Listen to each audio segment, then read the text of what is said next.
All right. Welcome back, folks, to the FF Face-Off, part of the Face-Off Sports Network. Today, we welcome you in as, yes, once again, it is the original dynamic duo of Anthony and myself. Today, in terms of fantasy football, we're going to be talking about the best players to draft in rounds 1 through 5. Now, for people who are listening who might be well versed in fantasy that have been digging their nose in it all year long throughout the offseason, you may think that's a weird topic. It's an obvious topic. Not really, because you're talking about in the first 5 rounds, you're talking about building the foundation of your fantasy football team. So do some of these picks seem obvious? Sure. But are they very important when you're talking about the construction of your team? Very much. So we're going to go through that. We're also going to answer any questions on the live chat, which I'll just tell you now. If you go onto YouTube, search FF Face Off, hit the subscribe button, hit the bell icon to be notified every single time you go live. And Anthony, by the way, I don't know if you saw that text when I was sitting at the pizza place earlier. I got the bartender to subscribe to our show. Yeah, you did. Yeah, you did tell me. I got that while I was getting a personal pie with bacon on it. Nice. So there you go, because bacon's good on pizza, much better than pineapple. Pineapple sucks. Anyway, my name is Michael Hoff. You can follow me on X at the FF Realist. My partner in crime is the ever stunning, even though I'm slightly concerned because I haven't seen him wear a tank top in about a week. His name is Anthony Servino, and he can be followed the real NFL guru.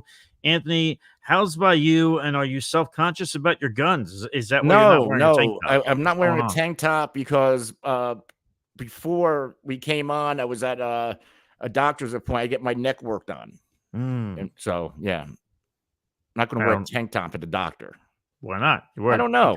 I wear it everywhere else. Zach is saying bacon and pineapple, to which I say, Zach, no. No, it's just bacon, man. You know what's odd? When I was in Ibiza in Spain, the airport, they love to put tuna fish on pizza. Like, that's a normal thing. That's not a normal thing. Tuna fish. You want to know what that's a normal thing for? They also for? put prosciutto on pizza. I could see the prosciutto, but tuna? Right. Tuna. No. Psychos do that. It's a big thing. And it wasn't, I follow a big DJ like Armin van Buren. He tweeted out he was doing, I guess he was making pizzas at his home for his family. Tuna on his fucking pizza. Yeah. How much drugs was he doing at the time? Good point. Good point. That's the thing. Anyway, so yeah, apparently we are going to be talking about toppings on pizza throughout the show, which, Anthony, you might as well just throw up the graphic of the stupid kids eating the pizza at the pizza party. Jamie says my go-to pizza is pineapple, bacon, ham, pepperoni, jalapenos. Jamie, grab the GD Tums after that. But yeah, sure. I mean, I guess. Again, just pineapple. I love pineapple juice. I love mixed drinks with pineapple juice. Pineapple on my pizza. Get out. I've been into the mango mixed drink. I like mango. Kindly leave. Sure. Anyway, all right. Anthony, by the way, before we get into this, have you committed to are you going to SFB in Philadelphia? I'm pretty much there. Okay. I can't stay there. I got work the next day. Well, I'm not staying the whole night either. I'm taking the train home. Yeah. All right. So there you go. For folks who are drafting in Philadelphia, I am, and Anthony might, or he is, making an appearance at the SFB live draft in Philadelphia. That's on Sunday the 14th. We will also be live drafting on the 13th in New York City. So there you go. So me and Anthony are going to see each other for back-to-back days for the first time in never. This first time ever. There you go. So should be a good time. See how it goes. See how much I piss off Anthony with my Cowboys comments. All right. We can get into this now if you'd like. Again, we're going to be hi Waldorf, hi Statler. Thank you, Greg. Yes, welcome. Sit down, take a seat, have a good time. All right. So let's get into this. Picks, the best picks from rounds 1 through 5. Some of these we agree on, some of them we do not. I'm going to go with me first. My pick would be, obviously, call me a homer, call me whatever you want, but Christian McCaffrey would be my best pick in the first round. Now, the one disclaimer here I'll say is, like me and Anthony just talked about SFB. Obviously, that's a different scoring format. There's other things going on there. It might behoove you to take a quarterback, but just on the surface, if we're talking about a PPR league or a half point PPR league, Christian McCaffrey is the way to go. We talked about it on the previous show, which, by the way, if you're on YouTube or if you're listening on any podcast form, you can go into our archives. We did talk about Kyle Shanahan mentioning a reduced workload for Christian McCaffrey. We're both not worried about this. I still think he's the number one pick. He had 100.8 more points in PPR leagues last year as per fantasy data than the next best running back, who Anthony's going to mention. That's not a slight at that running back. That's just to show you how much I believe in Christian McCaffrey. He scores touchdowns almost every week. We saw it last year. I think we're going to see continuation of that. Even if, and there's other reports out there that the Niners might start to throw the ball more, which makes sense to me because Kyle's believing more and more in Brock Purdy. Even if that's the case, Christian McCaffrey is very relevant in the passing game. So if they throw more, it doesn't really hurt Christian. So Christian, to me, is the best pick you can make in your first round. Obviously, you need to have one of those top picks to do so. That's why he's that damn good. Anthony, any thoughts on Christian McCaffrey, or did you want to just hop into yours? Because you kind of questioned me on that when I sent you a graphic earlier. What I question with Christian McCaffrey is he is getting a little bit older. There are the workload reports, and I don't believe them, but I think we still need to consider them. And also where you have to pick Christian McCaffrey, I think there's an argument to be made against CD Lamb for that number one overall pick, which is where you probably have to get CMC. Sure. Do you believe, and let's wrote this in, the 49ers report that they might throw more this season. Do you buy into that? I do. And as I had mentioned that, and the only reason why I buy into that is because when you look at the 6 games that Brock Purdy played in when he took over for an injured Jimmy Garoppolo, that offense looks vastly different than what we saw last year. So I think with Kyle Shanahan, he has had, to his own detriment, he has had trust issues with quarterbacks. If it's not Kirk Cousins, he needs to really buy into you. So I think last year he opened it up more for Brock, and Brock pretty much more or less returned the favor. I mean, he was an MVP candidate until that debacle against the Ravens. So I think that Brock Purdy has built enough trust with Kyle Shanahan where Kyle will trust him to even open up the offense even more. How much more does this offense open up? I don't know, but I do believe, yes, based on that theory I have in my own head of what I think of Kyle Shanahan, I think they could throw more, but I still think that is okay with Christian McCaffrey. Now, my issue here isn't with Christian McCaffrey. I just think when it comes to the best pick in the first round, there's value to be had. And I think and it's crazy because how do you have first round value? I think that's what I'm saying. Yeah, round value comes with Breece Hall, who I believe is the very best pick in the first round of a fantasy football draft. ADP of 8.3. So why is this a value? Why do I think he is a better pick than guys like CD Lamb and Breece Hall? Is because you can attain somebody. And I truly believe this, that Breece Hall has number one overall running back upside and ceiling. So, yeah, I'm saying it. I think Breece Hall can finish better than Christian McCaffrey, and he can finish as a number one overall running back this year. Last year, let's scale back. Let's start last year. Breece was the RB2 in PPR leagues and the RB6 in fantasy points per game. Fully healthy coming off the injury. Now, again, Breece accomplished that. Coming off the injury, people were worried about a slow start. Now he's 1 year removed. He's going into this offseason or this season good to go. Can we get an improvement out of Breece Hall? Well, the Jets added 3 new starting offensive linemen, veterans in the league. So that is a big-time upgrade. Whether it's Aaron Rodgers or Tyrod Taylor, there's going to be a massive quarterback upgrade. And yes, I believe if Tyrod Taylor has to start games, he is a massive upgrade over everything they had there last year. Yeah, more than somewhat. Yeah.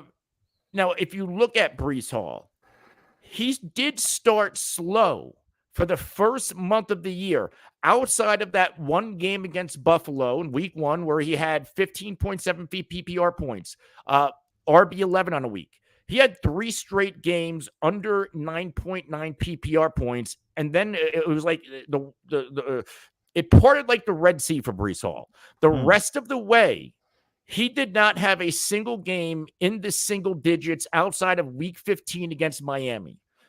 He was electric, especially in the fantasy playoffs. This isn't a guy who just popped early, went away. In the fantasy playoffs, obviously week 15 against Miami, that was a downer game. But if your playoff started in week 14, RB2 on a week, then he had the dud.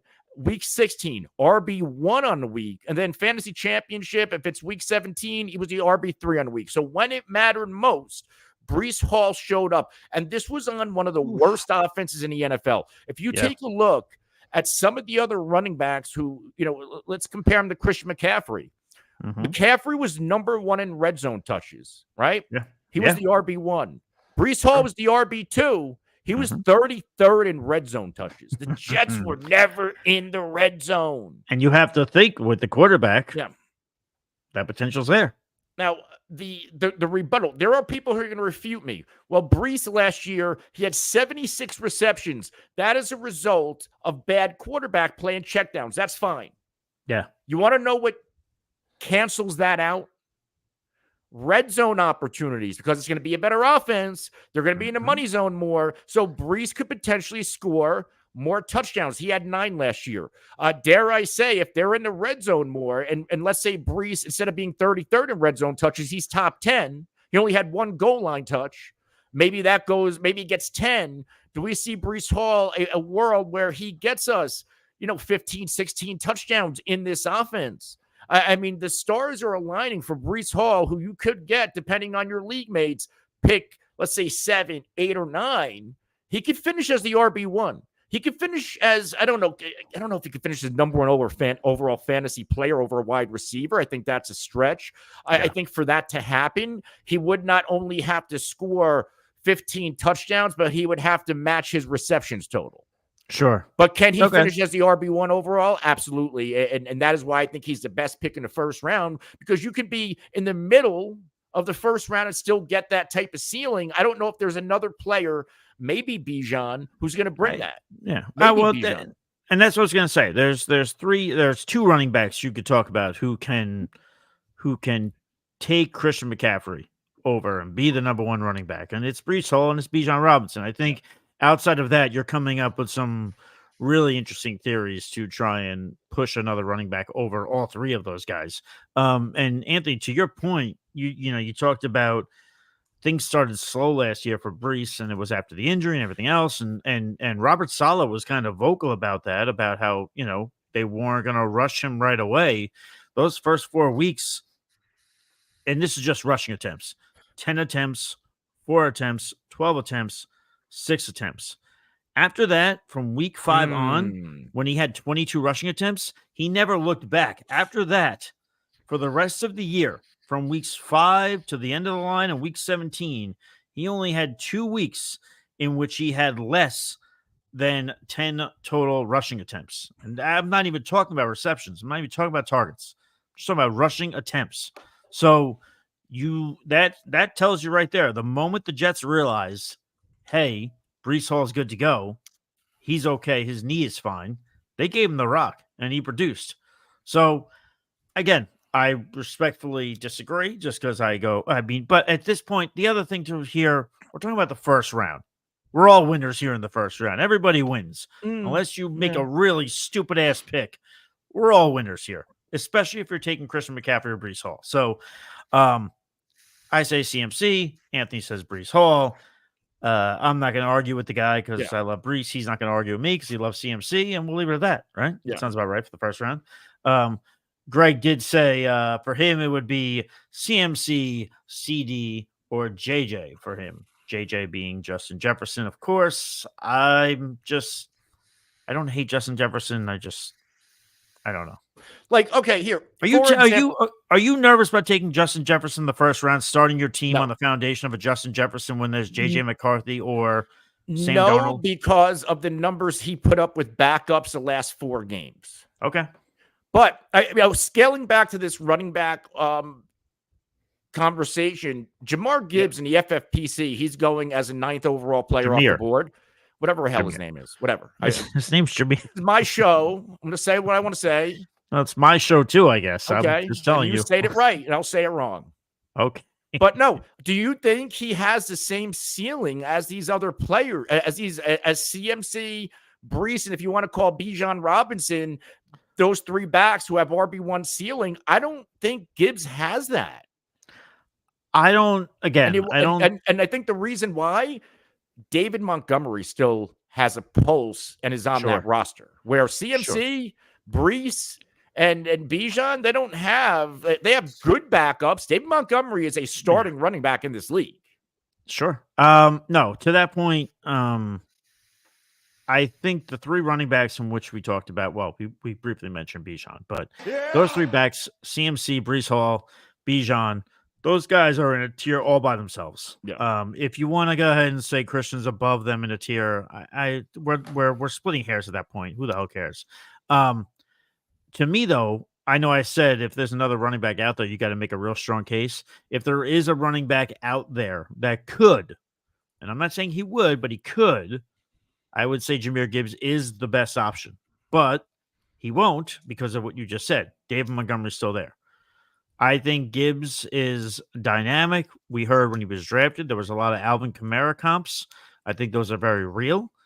I think we see that, start to, happen more in his sophomore season. But remember, this is also a Lions team that is not bashful about throwing the ball. And it's not so much a product of the defense lately. It's just they just want to throw the ball. So, yeah. And, I don't think I could just as easily say, hey, it's going to benefit Gibbs just like it benefits CMC with a passing game. I don't know if I could make that transition as easily. So, no, I don't think Gibbs can push those guys to be the number 1 running back. But I think if you wanted to make a case, he is the next best option after those 3. Would you at least agree with that? Yes. Yeah. Okay. No. I mean, you want to take it. I'm saying if you're in a world in which you're going to take a running back that's not named CMC, Breece Hall, or Bijan, that's going to be the number 1 running back this year. And again, this is a hypothetical. I'm not saying you're planting your flag saying it's going to happen, but if you had to pick a guy, who would be the guy? Mine would be Gibbs. Saquon. Mm. And it's risky. It is risky. I understand it's risky. On this show, when I said on the RotoWire show, my initial reaction was Saquon Barkley could have the type of impact on the Eagles as CMC had going to the 49ers. That was my initial reaction because there's a lot of comps. CMC was on a bad team, bad quarterback play, bad offensive line. What you could say the same, an injury concern. CMC or Barkley has all 3. Then CMC goes to that situation with those weapons, that offensive line. He's the best running back in the league. Why can't Saquon have the same? And now there's a report today, and I love when I say something 3 months ago. Well, ESPN's Jeremy Fowler reports that several scouts around the league believe Saquon Barkley could have a Christian McCaffrey to San Francisco type of impact. I literally said this in April. March. I said this in March. That was my reaction, my free agency reaction. I'm glad it takes all this time for these pros to think the same way. It's almost as if you know Maybe what you're they listen to about, RotoWire. Anthony. Who knows? It's almost as if you know what you're talking about. Right. Almost. Yeah. I mean, could he? Sure. The only pushback I would have is you talk about the injury concerns, and yes, they both have had injury concerns. Christian more so from his days in Carolina, knock on wood. But in terms of Saquon, though, those injuries were more significant than anything CMC has had up until this point. Again, knock on wood. But yeah, that's the only pushback I'd have. But Saquon's a good option too. Uncle Jamie, before we move on, he did say, and I assume he means Jonathan. Jonathan Taylor Thomas. Nope, Jonathan Taylor. Jonathan Taylor has been RB1 and think he has a chance to get back there. Small chance because of who's in front of him, which, yeah, that's the kind of that's a disclaimer we're putting out there, Jamie, is, we're just doing a hypothetical. We're saying if it's not one of those three, who is it? And there you go. Yeah. So, and we got more comments here. NBA but Riggs. And I do put JT in front of Gibbs as well.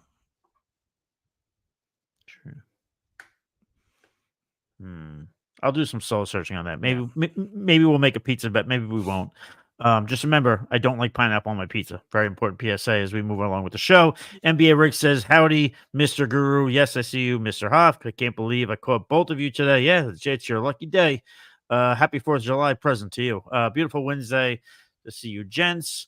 And then he says, Guru, last year your number one flag was Breece. Do you think Saquon will outsmash CMC this year as the number one RB at the end of the season? I think Breece does it, and I think Saquon has a chance. Okay. Yeah. Very important when we're talking about this. We're talking about guys who, not so much that we're saying will finish in front of those guys, but has the shot to do so. Yeah. So, and, for Anthony, it would I'll be double Saquon, down back on Breece. Or it would, yeah, of course. So, and we're getting what's up to all the amazing people from Chef. What's up, Chef? Thank you. All right, let's get to round 2. And what's that? No, let's go to round 2. That's actually good. Okay. Round 2 is actually something you and I both agreed on. We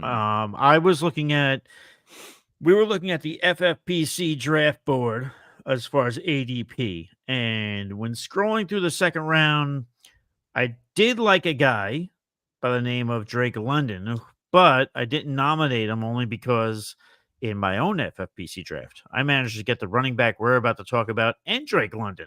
I got Drake London in the early 3rd round. So our second round guy, the best pick that we have in mind is Mr. Derrick Henry, whom we both love. We don't give a damn about age. We don't care what Twitter says, where they want to go ahead and push a guy out because he's a little too old for them. Austin Eckler. Here we go with this now. See, every show I have to mention Brandon Ayuk or Brock Purdy or any kind of 49er. Every show you have to mention Austin Eckler. But it's for the wrong. It's for the opposite reason. Now he's just a bigger punk now, saying I'm not that type of running back. Now he's just a punk now. Should I leave? Should I give you the floor while you talk shit about Austin Eckler? No, I'm going to probably do a short video on Austin Eckler. I'll give him a whole video, 8 minutes of my time. I'm sure he can't wait to listen to that. But be that as it may, we aren't talking about Austin Eckler. We are talking about a different running back who has found a new home this year. That is Derrick Henry of the Baltimore Ravens. Anthony, talk to me about Derrick Henry. Why do you think he is the best pick in the second round? Normally, for years, Derrick Henry was a back-end first-round pick, maybe very early second. I'm willing to go back and take him in the second. He's another one. Like, I'm willing to let Jahmyr Gibbs go and wait to get a guy like Derrick Henry. He's like this second-round running back pool, right? I know everybody loves drafting wide receivers, and over the years, I've kind of, I'll fade the running back. Maybe I'll get one. I'm a big double down at running back guy. I haven't done that in a while. This year, I'm going right back. I'm going right back to what worked all these years for me. I love some of these first, but this second round running back, when you look at Saquon in the second round, possibly JT, and that's because people are going to draft Gibbs over them. You look at Derrick Henry in the second round. Derrick Henry, last year, RB 16 fantasy points per game, RB 8 in PPR overall. This is a bad year for Derrick Henry. He's 30 years old. You want to know what else was bad for Derrick Henry last year? The offensive line in front of him, the quarterback handing him the football, and the skill position players around him. But and he was conceding touches to Tajay Spears, yet he's still the 8th most productive running back in the NFL. So what changes for Derrick Henry? And I will use this comp. I know you're going to roll your eyes, the Austin Eckler comp. They're both 30 plus years old. Yes. Right? So Derrick Henry is valued by the Baltimore Ravens, a Super Bowl contender. They value him enough to give him starting running back money. Come lead us to a Super Bowl. Where 30-year-old Austin Eckler, he is devalued by the league. He has to go to the Washington Commanders, and he signs for a backup running. He signs for almost Zach Moss money. All right. Okay. Yeah. Am I wrong? He signed for less money, yes. But is he going there with the intention to be a backup? No. To Brian Robinson? Why not? Anyway, let's go back to Derrick Henry. You can't just drop that and say, anyway, I would say Austin Eckler out-touches Brian Robinson this year. We'll put a fucking bet on that easily. We'll put a fucking bet on that. All right. Fine. Easily. Go ahead, flash the graphic, you son of a bitch. Pizza bet with extra fucking cheese on that one. Yeah, no goddamn pineapple either. There you go, because pineapple sucks on pizza. Spread the word to all your friends. Back to Derrick Henry, who does want 300 carries, unlike Austin Eckler. All right, here we go. So Derrick Henry, he inherits a superior offense. You can make it's not, you don't even have to make a case. Lamar Jackson's the best quarterback he has ever played with. What Lamar Jackson brings to the table and what I think is going to really benefit Derrick Henry, the threat of the running quarterback, the threat of the RPO.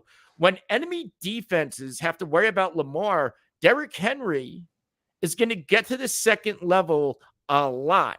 And we know when Derrick Henry's at the second level, I get he's aging, but he's still 9th in evaded tackles, 8th in breakaway run rate, 2nd last year in breakaway runs, 10th in yards created. When he gets to that second level, he is still a top-end running back in this league. We don't have to worry about pass. He didn't catch a lot of balls anyway. That's not his game. Derrick Henry, bad offense last year. 12 touchdowns in Tennessee. He still almost had 1,200 yards. Right. On a bad team, and now you go to Baltimore. Look at the running back. Guys like Gus Edwards, not so much last year. Most of his career averaged over 5 yards a carry. When you look at the type of running backs who were super efficient in this Ravens offense, and now you put Derrick Henry in there. I mean, this is why I say fantasy football is not hard. People complicate it. People make it hard. Yes. Derrick Henry is by far, in my opinion, the best pick in the second round of fantasy drafts. Yeah, the problem with the fantasy football community, and while I do love a lot of people that are in the community, I don't see eye to eye with all of them, but that's okay, because despite what people may think in 2024, you can live in a world where you don't agree with everybody all the time. It's all good. I do think that with the oversaturation of fantasy football analysts, there is this growing need to stand out and therefore overcomplicate something. When you're talking about a guy like Derrick Henry, it doesn't need to be overcomplicated. And Anthony mentioned all the reasons why. I think he's the best pick in the second round as well. I think especially if you're somebody who's picking towards the back end of the first round, I'm back end, mid to back end, you're probably taking a wide receiver at that point. I would guess. Let's just guess that. So if you could take a top tier wide receiver as one of your first picks and then go in the second round, Anthony mentioned the slew of running backs in the second round, but if you can get a Derrick Henry as your number one running back, you're sitting pretty. Yeah. Or again, humble brag again, you could do what I did in my latest FFPC draft. You could have Bijan Robinson and Derrick Henry and laugh your way to the bank potentially. I will just NBA Rigged is saying, do you have an FFPC board that you could share? I'd love to see what you guys have drafted in each round. The FFPC board I was mentioning was just kind of an ADP, and you can look at either ADP or you can click draft board. So if you go to 4for4.com, search FFPC, go to ADP, you'll see the tab there, NBA Rigged, where you can actually click draft board, and it'll give you a better idea of who's in which round. What's that? What do you got, man? I just, as you're saying that, for NBA Rigged or anybody else, this year we are partnering with the FFWC Full-Time Fantasy for our listener leagues. We're leveling up our listener leagues. Our first listener league draft is a super flex draft, $50 buy-in with the FFWC. I can't wait for it. I'm a high stakes player myself. This is obviously not high stakes, but it's on a high stakes platform. What we're doing is we're going to start here. We're going to work our way up in terms of buy-in. Mm-hmm. So this will be our first draft with them. If anybody's interested, reach out to us, and we'll send you the link directly. There you go. And more information to come, of course. So there you go. Very exciting stuff cooking. So we just wrapped up that deal today. Just wrapped it up. Nice and fresh for you guys. Pete is saying, Anthony, as we follow him along on his vacation, sup, fellas, out at dinner. Can't hear you guys looking handsome. Thanks, man. Trying. Yeah. Every day's a struggle. Shep is saying wide receiver is so deep, it's better to get that elite RB and shotgun the wide receivers later. That's one way to tackle the draft. I don't disagree with that, right, Anthony? You know, without that's my normal way to go. Like last year, I veered from that. But again, this year with the, especially again, the second round running back value, I love it. So water bet, we do pizza bets here now. We do pizza bets. There's another show which, you know, I like that show. I'm cool with that show. But yeah, we don't do water bets here. I mean, you know, that's their thing. And they do a fantastic job at that. But we do a fantastic job of pizza bets. So pizza bets indeed. And Anthony will owe me a pizza. Barkley's a steal in the second round. Sure. Question from NBA Rigged. We'll start to move this along soon. If Derrick Henry's still great, any reason why he is willing to only sign for 1 year? Also, do you hesitate on the Baltimore offensive line? They lost a couple good starters. Not good blocking, in my honest opinion. Anthony, did Derrick Henry have good blocking last year? No, he still got 12 touchdowns, almost 1,200 yards. What counteracts the Ravens' losses on the line is Lamar Jackson in the RPO. That alone, I'm willing to go all in on Henry. Good times. So am I. We're getting a couple of congratulations on our partnership. Looks like a wet pizza bet. But no, he's saying, he's trying to tell you, Anthony. Someone didn't pay attention to math class. He's trying to tell you pizza bets are better than water bets, is what he's trying to say to you. So, math class. Did the hamster get on the wheel yet? Did you realize what was happening there? Now I get it. You got it. Okay. There you go. All right. Let's get on to the third round. Third round pick. This is one where Anthony and I differ. Even though I love Anthony's third round pick, I'm sure Anthony doesn't mind my third round pick either. My third round pick is Mike Evans of the Tampa Bay Buccaneers. The only thing that people are saying right now, well, there's two things that people are saying against Mike Evans. They're saying, one, Dave Canales is now the head coach of the Carolina Panthers, who was the offensive coordinator last year for the Tampa Bay Buccaneers. So some people worry about, will that hurt Baker Mayfield? Then therefore, will that hurt Mike Evans? I don't think it does. And I think if anything, the other knock they have is now, which is the easy knock to make on any player who has a birth certificate that isn't in the realm of which the fantasy community would like. People are going to start to tell you Mike Evans is too old. That's going to start to happen now. Mike Evans has now entered that territory where, whether it's right or wrong, people are just naturally going to tell you, oh, he's old. Mike Evans, every single year, has given you 1,000 yards. Have the touchdowns wavered from time to time? Sure. Last year, touchdowns were great. Touchdowns were booming. He's one of the top wide receivers in fantasy football, and you're going to get him in the third round. If you're somebody who, you know, we've talked a lot about running backs with these first two rounds. If you're somebody who hypothetically starts your team with two running backs, you can take a Mike Evans and you could take him as your wide receiver one. Now, is that as sexy as a CeeDee Lamb, a Tyreek Hill? No, of course not. There's a reason why those guys are going the first round. That being said, he will produce for you, guaranteed. This guy will put up numbers for you, guaranteed. And he has shown you to be quarterback proof. Yes, he had Baker Mayfield last year, but by the way, when Baker Mayfield got to Tampa Bay, did anybody give a shit? Was anybody like, oh, that's a good signing? Anthony raked me over the coals for years over Baker Mayfield, over what he was, over what happened after that first year with the Cleveland Browns. So let's not act like we all believed Baker Mayfield would be great with Tampa Bay. So outside of that, what has Mike Evans worked with? Tom Brady, sure, the GOAT, the greatest of all time. Done. Outside of that, Not great quarterbacks. Hasn't mattered. Different offensive coordinators. Hasn't mattered. Different head coaches. Hasn't mattered either. Mike Evans has always found a way to produce, and he is one of the safest options you can get in the third round. I absolutely love Mike Evans, hopelessly devoted, and I will continue to beat that drum from here until Mike Evans is ready to ride off into the fantasy football sunset. He'll always be one of my favorite picks. Anthony, what says you? I'm going to go into my best pick now, depending on your league, like FFPC, Kelce, and it is Travis Kelce. Travis Kelce in the FFPC, he might go in the second because it's tight end premium, but most leagues, that beautiful graphic. Let's get some love in the air. Most leagues, Travis Kelce is going in the third round. That is not tight end premium. So I will use him for the sake of a non-tight end premium as my third round pick. I can't say this enough. Fantasy football isn't hard.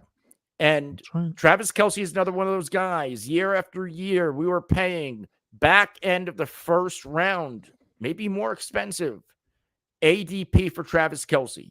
Yeah. This year, mind you, Travis Kelce last year, bad year, tight end 3 overall, tight end 1 in fantasy points per game. He sucks. And I, for one, take more stake in fantasy points per game than the overall finish. So why did Travis Kelce fall off last year? A lot of people think it's age. What people are forgetting is the fact that Travis Kelce had a lower body injury in the preseason that probably hindered him. A hyperextended knee. It probably hindered him. He also dealt with a low ankle sprain in week 5. That probably hindered him throughout the season. Sure. Still a very good fantasy player, but not the Travis Kelce we all know and love.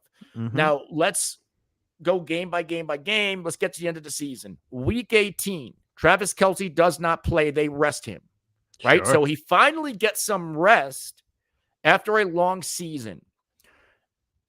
Playoff time. What does Travis Kelce do? Oh, he looks like Travis Kelce again. Week 19 against Miami, very cold. 14.1 PPR points. Week 20 in Buffalo, another game everybody wrote off the Chiefs, 24.5 PPR points. Week 21 against Baltimore, a game that nobody gave the Chiefs a chance in. A lot of people wrote them off there too. Everybody's, that McDonald defense, they're just going to eat up Kelce. 29.1 fantasy points. Then San Francisco. You don't talk about the last game. Don't worry about the last 18.3. game. Anyway. Son of a bitch. I truly believe those lower body injuries set Kelce back. Sure. He gets that week 18 rest. I don't think it's an outlier or an anomaly that he plays his best football against arguably outside of Miami and maybe to an extent Buffalo with their injuries, the toughest opponents. He has his best game against Baltimore, who many view as the best defense in the NFL. So let's forward to this offseason when they bring in Xavier Worthy, field stretcher, speed. They bring in Hollywood Brown, field stretcher, speed. And we still have Rashee Rice. These speedsters, the enemy defense, they're going to have to honor them. They're going to have to follow them. Going to open things up in the middle of the field. There are going to be layups in the middle of the field for Travis Kelce. I get people, they love the shiny new toy and Sam Laporta. Sam Laporta, if you're drafting him over Travis Kelce, you're banking on him getting double-digit touchdowns again. Because in terms of yards, he did not get like as many yards as you would think for the number 1 overall tight end.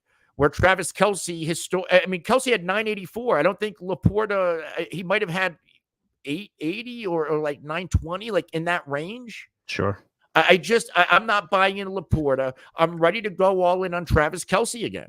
Yeah. And listen, I'm very confident in my Mike Evans pick, but I also love Anthony's pick of Travis Kelce. And I think that Anthony points out something very important. What's that? I want to say, ever since 2016. Yeah, man. Travis Kelce has finished as the tight end 1 or tight end 2 in fantasy points per game every year. Oh. Okay. I thought he was old, though. But we're picking Sam Laporta over. Oh, here comes the hate. The hate flows through you, Anthony. It's very easy. It's very easy to get the hate to flow through Anthony Savino. Anyway, yeah, but I agree though. I agree.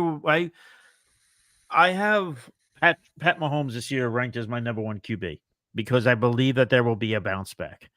And I feel the same about Travis Kelce. And by the way, those guys, like when I say bounce back, like Anthony kind of alluded to when he was talking about some of the numbers, like a down year was still pretty freaking good. And by the way, how are you ladies doing? These are our friends at Out of Rhythm Fantasy. These are our friends. I'm just looking for the ladies. I would. Hey, you can go to my OnlyFans if you want to see me as a woman. I'm just kidding. Jesus, Mary Joseph. That's probably on the dark web. Anyway, the darkest of darkest webs. No, but I think Travis Kelce does bounce back. I definitely wholeheartedly believe in that. I believe in that because hopefully, knock on wood, I've been doing this all day. Knock on wood, he doesn't start the year injured. Yeah, I think the floor is completely open, and now you're getting a discount, and you're getting a discount for two reasons. You're getting a discount because Anthony mentioned it. Talk about Sam Laporta last year, really sort of lit the world on fire, I guess, from a tight end not named Travis Kelce or George Kittle or whomever or Mark Andrews. It was a tight end other than those guys that came out and produced great. So there's that, and then again, it's the same thing we talked about with Derrick Henry. It's just, or same thing with Mike Evans.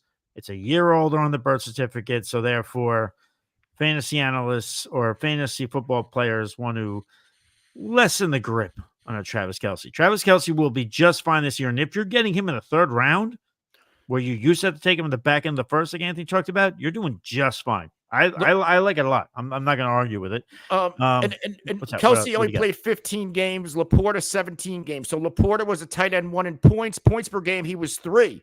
On a per game basis, Travis Kelce was better than Sam Laporta. There you go. Out of Rhythm Fantasy Sports is asking, do you guys think Peoples-Jones could be the wide receiver 2 over Williams and Raymond? I would say no to that. No. Maybe over Khalif Raymond. Yeah, but sure. Like they spent the draft capital on Jameson Williams. You have to see what he has. He's dealt with nothing but bullshit. When you talk about the injury coming out of college, and then last year the suspension, and then even in the preseason when he was allowed to practice, he suffered, I believe, a hamstring injury. So like this offseason, unless something weird happens, I think we're going to finally possibly see what Jameson Williams brings to the table. And in the postseason, they unleashed him a little bit. So I think that is his job to lose. Like, how do you spend that draft capital? And then, you know what? We're going to throw in Donovan Peoples-Jones or Khalif Raymond. Right. Yeah. A couple more comments before we get to the fourth round. Jamie says, and this, I guess we're talking about Kansas City. He said, don't forget about CEH, LOL. Uncle Jamie, every morning I get out of bed, I tell myself, 1, it's going to be a good day. And 2, I tell myself, forget about CEH. That's the 2 things I tell myself every morning. NBA Rick says, Mr. Hoff, I recall in our listener league previously, you and drafted RB Mixon in Superflex after QB drafted in the second round. Okay. You are, he says, are you starting Mike Evans or Joe Mixon? Which one would I draft? Evans. I would draft Evans. Yeah. I mean, I think Mixon can be good. Obviously, the Houston Texans offense is going to be some kind of wonderful. It's going to be a fantasy football darling, as we all assume. But yeah, again, I will take Mike Evans in that consistency because he has been more consistent by a mile than Joe Mixon has been throughout their careers. So I don't even think that's debatable. I am down to see your only fans of pizza, Anthony. Wow. Pizza on there too. Some sauce, right. Some sauce getting caught up in some hair, maybe, get a little guy, gotta get, come on. All right. You get Pete's excited somewhere. Yeah. Yeah, Pete. Yeah, Pete's if Pete had the volume on the bar, he wouldn't be able to stand up to go to the bathroom to take care of himself. NBA rigged after watching Travis Kelce pick up Taylor Swift on the Era Tour. I hesitate. Kelce's chance of ending up tight at 1. LOL. He has wedding plans on his mind. Good for him. There's worse people to get married to than Taylor Swift. Anthony, as we get to the 4th round, flash that graphic one more time just to put that love in the air for Mr. NBA Rigged. We will get into the 4th round now of our favorite players in that round. Again, just a recap. First round, I chose CMC. Anthony chose Breece Hall. Round 2, we both joined forces and agreed on Derrick Henry. Round 3, I took Mike Evans. Anthony took Travis Kelce. And round 4, we are taking 2 different players. And Anthony, I have to get up to get a beer, but I don't want you to talk about this player until I get back. Okay. So I'll mention mine first, then you can mention our partnership again, just for anybody tuning in. Then when I get back, you can talk about your pick. My pick is Deebo Samuel of the San Francisco 49ers. This will be, and I've said this before multiple times on the show, before the draft, during the draft, after the draft, this will be Deebo Samuel's last year with the 49ers, no matter what. I just feel it in my bones. They're not giving him another contract. They're going to pay Brandon Ayuk. But if it's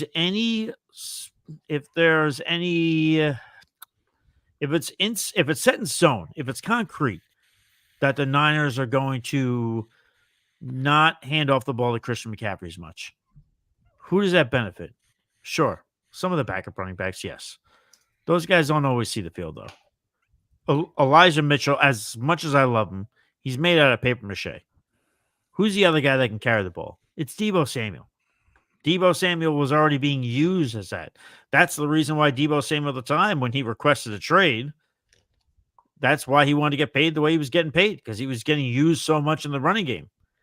And to me, if I'm so confident that the Niners are going to let Deebo Samuel go after this year, they're going to trade him away.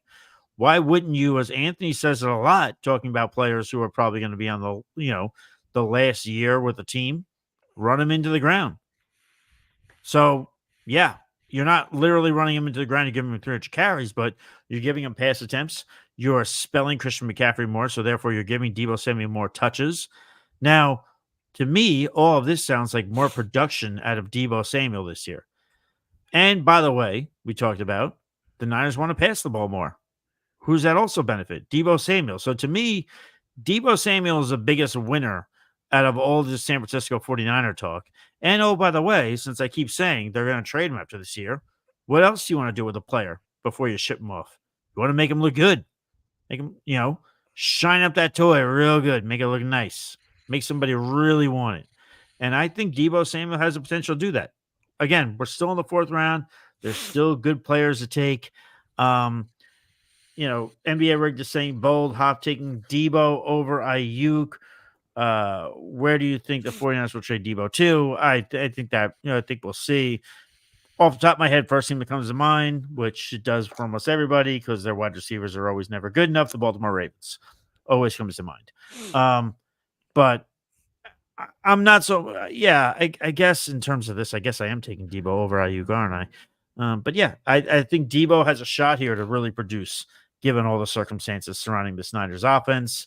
Anthony, I am going to get myself a beer, but tell me quick your thoughts on Deebo, and then you could talk about our new partnership while I get my beer. This way, I don't miss a second of your talk. I'm on the fence on Deebo, and a lot of it is because, last year he surprised everybody and stayed healthy. I think it was also a surprise if you look at his game-by-game logs. He didn't have that many bad games as we're used to. I mean, he had a few, but a lot of them came, and I know you want to hear it, in the playoffs. But in fantasy football wise, he was super productive. He had his big games and he had his high floor weeks. So I don't hate the Deebo Samuel pick. I think I would take him more so in best ball than anything else. But I'm not gonna kill you for it. Sure. All right. Would I take him over Cooper Kupp? Would I take him over DK Metcalf? Yeah. Okay. I think the argument stops is the Michael Pittman. I think that's where I kind of draw the line, where it becomes a little bit, well, who do I like more? Who do I want to take more? Because, like, if I'm buying into Anthony Richardson as much as I am, then obviously I have to buy into Michael Pittman. Sure. All right. Well, I'm going to go get my drink. You talk about our partnership real quick. And then when I come back, you can wax poetic about your pick in the 4th round. Yeah, so I mentioned earlier, and you're going to hear about it a lot. We just signed a partnership with Full Time Fantasies FFWC, which is the Fantasy Football World Championship. It's like, if you're into the FFPC, the NFFC, well, this is another high stakes type of format. And we're going to be doing our listener leagues through this platform. And the first one is going to be the $50 Super Flex League. It's best ball. So obviously set it and forget it. We know how that works. But I'm really excited for it. Everybody at both sides of the businesses are excited about this partnership. So if anybody wants to get into our first listener league with Full Time Fantasy and the FFWC, hit us up. We're going to be planning to draft fairly soon, because once this is filled, we're going to probably be kicking up the stakes a little bit. So if you want to join in, DM me, DM the Face Off account, Hoff, DM one of us, and we'll get you a link to sign up. And we are still waiting for Hoff to get back. Hopefully he did not have to go to 7-Eleven to get his beer. Let's see if anybody, what's going on. Oh, here he comes. Yes, there is an entry fee out of Rhythm. It's $50 to get in. And Hoff's on mute. And Mario, it is going to be a 12-team league. 12-team league. And yes, I was saying while I was muted, we play for keeps over here. So yeah. Yes. I want to see, and it's tournament format. So there is going to be a grand prize. So it's just like any other high stakes type of tournament. Sure. To where, like, you get, it's a $50 entry fee, $25,000 in playoff prizes. The grand prize is $5,000 plus a Super Flex championship belt. 1 in 6 teams win comes out with $100. I mean, shit, let's go. Right? So again, we're going to have links all over the place about it.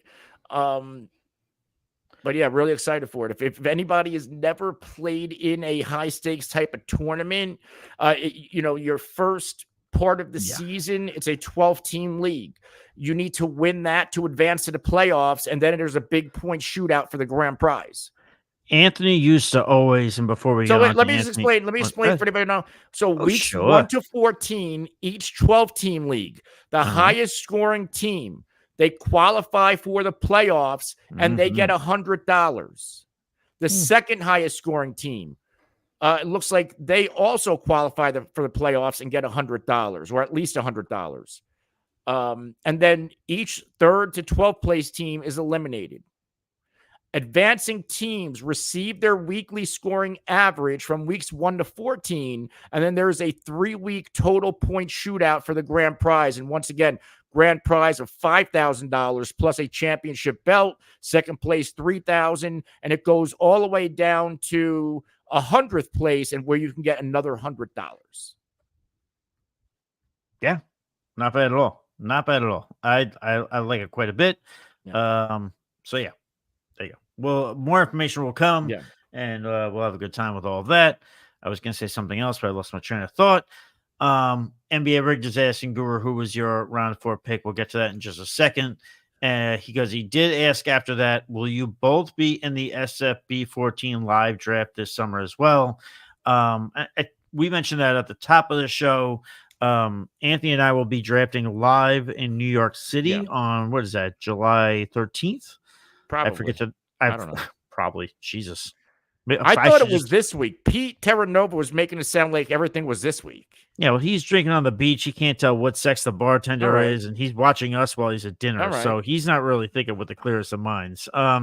Anyway, but yes, we will be at the live draft in New York City. I forget the name of the bar. I apologize. I'll pull that up before the show ends. We'll be there drafting our teams in the same division, by the way. And then the next day, as of now, I will definitely be there. Anthony will probably be there. We're going to go out to Philadelphia to observe, have some drinks, take some pictures, kiss some babies, shake some hands, have a good time. So we'll be at both drafts that weekend. Yeah. So there you go. Anthony, with all that being said, tell us about your favorite player in round 4. My favorite player right now in round 4 is DJ Moore. And I see a lot of fantasy people, a lot of content saying that DJ Moore is going to be a bust. And I want to address that because I understand the thought process. Caleb Williams, rookie quarterback. They brought in Keenan Allen. They brought in Rome Odunze. DJ Moore is the de facto number one wide receiver on this team. Keenan Allen getting a little bit up there. I get he had a big year last year.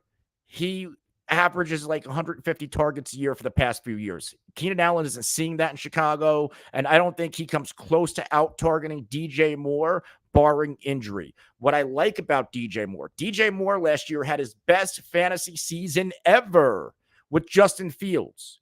How good is Justin Fields? Not very good because they traded him to Pittsburgh for peanuts. And the biggest issue with Justin Fields was not that accurate of a passer. So DJ Moore last year, fair. He was, I think Fields was better than people give him credit for. He was 20th in catchable target rate. Do we believe that the Bears moved off of Justin Fields for Caleb Williams because Caleb Williams is a better thrower of the football? Is he going to be a more accurate quarterback? If your answer is yes to those two questions, then DJ Moore's catchable target rate should go up, which is going to correlate to more fantasy points.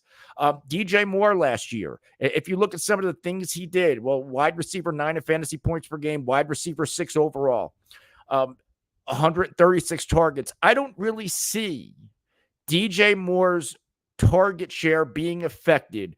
Rome Odunze penciled in as a wide receiver 3. He's a rookie. And of course, again, Keenan Allen, I just don't see him being anything more than a veteran, a veteran possession guy on this team, right? Think like Adam Thielen when Adam Thielen was the B guy to Stephon Diggs as he got up there in age. And that's not a knock on Adam Thielen. I just don't view Keenan Allen as the best wide receiver on this football team, where DJ Moore is very much a complete player. He's outstanding after the catch. You can do a lot of different things with him. So I'm hanging my hat on the fact that everybody seems to be out on DJ Moore, which is going to depress his ADP, which makes him a value in the 4th round. If they never brought in Keenan Allen, or maybe they just brought in one of Odunze or Allen, maybe DJ Moore's a 3rd round pick. I think with the addition of these guys, people are afraid to draft DJ Moore. But I don't think people should be afraid to draft DJ Moore because of Caleb Williams.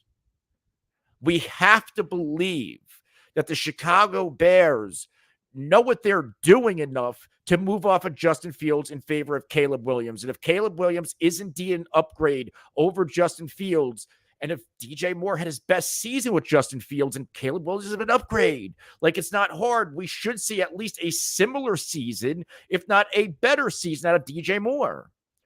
I have DJ Moore valued as a 3rd round pick, but we're getting him in the 4th. Okay. I don't know. I just, and Huff, I was never a DJ Moore guy. No, you weren't. Never. Well, you had good reason to be in Carolina, though. Right. And last year, I took a few shots, and it worked out. He won me some leagues. And I'm willing to go back in. I will just say before I get ready to answer, Anthony, the SFB 14 draft in New York City is at the Playwright Celtic. And yes, Anthony, that is on the 13th. So that's not this Saturday. It's next Saturday. Yeah. And the following day in Philadelphia, it is at Garage Fishtown. That's on the 14th. That's on the Sunday. So there you go.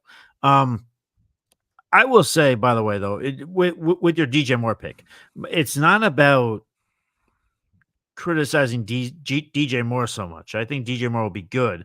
And while I'm not drinking all of the Kool-Aid on Caleb Williams right now, will I be shocked if he's great? No. Will I be stunned if he's bad? No. So I'm kind of in the middle there. I'm more so just thinking about other guys in that 4th round. Guys like Michael Pittman, who we talked about. And again, this is me looking at 4 for 4, com with FFPC ADP. Michael Pittman, DK Metcalf. I don't think I'm going Cooper Kupp there. Obviously, I mentioned Deebo Samuel, so obviously I like him a little bit more than DJ Moore. But you don't have to talk about Deebo because we don't have to. We spent enough time on the Niners, but Michael Pittman and DK Metcalf in particular. You're confident that DJ Moore will finish better than both of those guys? Over DK, yes. Pittman, it's tough because I like Pittman and Richardson. Okay. I just wanted because that was my only knock. That was what I wanted to hear from you. Only because I like some of those other players. I'm not high on I'd rather have JSN over DK Metcalf. I think there's this chance JSN outproduces DK Metcalf and we get JSN for free. No. You've gone too far there. You were doing great. You gone too far. Yeah, if you want to do a DK and a JSN pizza bet, we could just keep firing pizza bets out there. Let me make sure their quarterback can throw first. Oh, here we go with this shit now. What do you mean? You just said it. Okay, he doesn't want to do it. Okay, so why do I have to commit to it now? Because I want you to. Because I'm trying to talk you into it. That's why. Because I'm applying peer pressure. That's why. Radio silence as Anthony's unfazed. All right, come on. Okay. No, we'll leave it alone. All right. I'm done picking on you. All right. Let's get to round 5. Had enough fun picking on Anthony. Round 5, our final round of our favorite player from this round. My player will be George Pickens. I mentioned already drinking Kool-Aid. I am drinking Kool-Aid on George Pickens. I'm buying into this. I think that I think he's obviously going to be the number 1 wide receiver. Deontay Johnson has gone to Carolina. All the stars are aligned for George Pickens to have himself a good fantasy football season, and you're getting him in the 5th round, which means he's more than likely not your number 1 wide receiver. And if he is, I wouldn't bet with anyone who drinks a Coors Light. What kind of bullshit is this? What the hell, man? I thought we were friends. I subscribe to your show and everything. Dagnabbit. Anyway, be that as it may, I think George Pickens has a great opportunity to be he could be a top 12 wide receiver this year in fantasy. He has that potential. Russell Wilson was better than people will give him credit for last year. I also think that he realizes that this will probably be the last stop on the tour of Russell Wilson being a starting quarterback in the NFL. I think after Pittsburgh, if this doesn't work out, it might be bust. I think he has that in mind. I think that benefits George Pickens greatly. So I'm going to go with it. I'm going to say George Pickens is the best pick of the 5th round. I do love Anthony's 5th round pick, but you look at some of these other wide receivers going here in the 5th round. Stephon Diggs, Zay Flowers, Amari Cooper, T. Higgins. I mean, Zay Flowers is very hit or miss in my opinion. When he's good, he's great. When he's not good, he's bad. Stephon Diggs, jury's out. A lot of mouths to feed there. He's not the beyond the shadow of a doubt number 1 wide receiver anymore. So George Pickens to me seems like the best option here as far as getting the team's most targets, best opportunity. George Pickens would be my favorite player going in round 5. Yeah, and by the way, I have no rebuttal here. Pickens is actually one of my guys this year. Getting the quarterback upgrade, whether it's Russ or Justin Fields, he was ranked in games without Deontay Johnson. We know Deontay Johnson isn't there. He was the wide receiver 13.5 PPR in games without Deontay. He got a 26% target share in games without Deontay. He averaged 17 fantasy points in 4 2024 games without Deontay, despite the Steelers having a bottom 5 passing attack. I mean, 10th in deep targets, 61st in catchable target rate. That should only go up with Russell Wilson under center. I mean, this guy's a big play waiting to happen. 1st in yards per catch, 22 receptions over 20 yards, 6 receptions over 40 yards, 5 100-yard games, 6 games as a wide receiver 2 or better last year, 4 of which were wide receiver 1 weeks. Like no rebuttal here. I should have just agreed with you. honestly. I like your pick too. I mean, I like your pick too. And I also think your pick provides something that we have not done yet out of these picks in the first 5 rounds. So I'll just throw in my pick, and we talked about him at nauseum Monday. Yes, we Anthony did. Richardson, the reason why I believe he's the best pick in the first round, and you can go get my analysis from Monday's show. We actually clipped this out. There's a video out there of why I believe he could be a overall QB1. I will just say, I will just say quickly before you go on, just for the listeners who might be new to YouTube, that's the beauty of this show. Anthony does a great job of, after we're done with a show like this, he will cut out certain segments of this show. So if you only want to hear about Anthony Richardson from Monday, Anthony has that for you right there on YouTube. So go to YouTube, search FF Face Off, hit subscribe, hit the bell icon. You'll be notified when we go live. But Anthony does a fantastic job of quickly splitting up our segments. This way you can retain the information you want to. But sometimes Pete helps, but he's on vacation. Yeah, so. He's on vacation. Yeah, no, he's on vacation. Yeah, he's on vacation. Yes. Anyway, but yes, Anthony Richardson. Do you have anything else on that? No, just that you're getting a 5th round pick. You see the guy, he's a 5th quarterback off the board. I have him like when it's all said and done, when the Fantasy Pros rankings lock, he might be as high as my QB3, but he's definitely my QB4. I'll have him ranked ahead of Lamar Jackson. Like Anthony Richardson, if he's healthy and I buy into Steichen, I buy into all the quarterbacks. I buy into that. Big time guys. I buy into, Jonathan Taylor's presence. They've never played a game together. Like the small sample size we've seen from Anthony Richardson, like I believe he can break fantasy football if he stays healthy. I mean, there's nobody else I see with a QB1 ceiling like Anthony Richardson. Like, think Lamar Jackson in his year 2. Sure. MVP year. Like that's his potential. And also, I know we compared some numbers, but we talked about that Cam Newton rookie year from 2011 on Monday's show. You're looking at that type of rarefied air if he's healthy for sure. Yeah. I buy into everything you're saying with the Colts offense too. I believe in Steichen. I believe in everything you believe in. I will just say it's kind of crazy as we close out the show, just to say it is kind of crazy to see the turn that the AFC South has made. Went from being one of the divisions that's like a ho-hum, whatever, to now like there's some teams that can do some damage in that division, you know?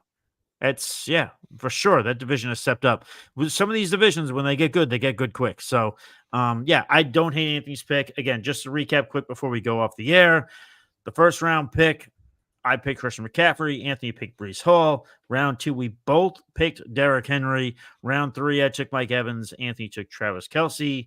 Round 4, I took Deebo Samuel. Anthony took DJ Moore.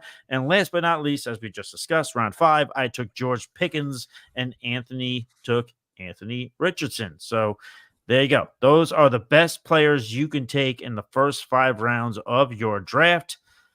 I think that's probably going to do it for today. Anthony, do we have, anything else? Everybody, we got the holiday, the 4th of July tomorrow. Sure. So hopefully everybody stays safe. I know I'm going to have my own type of fun.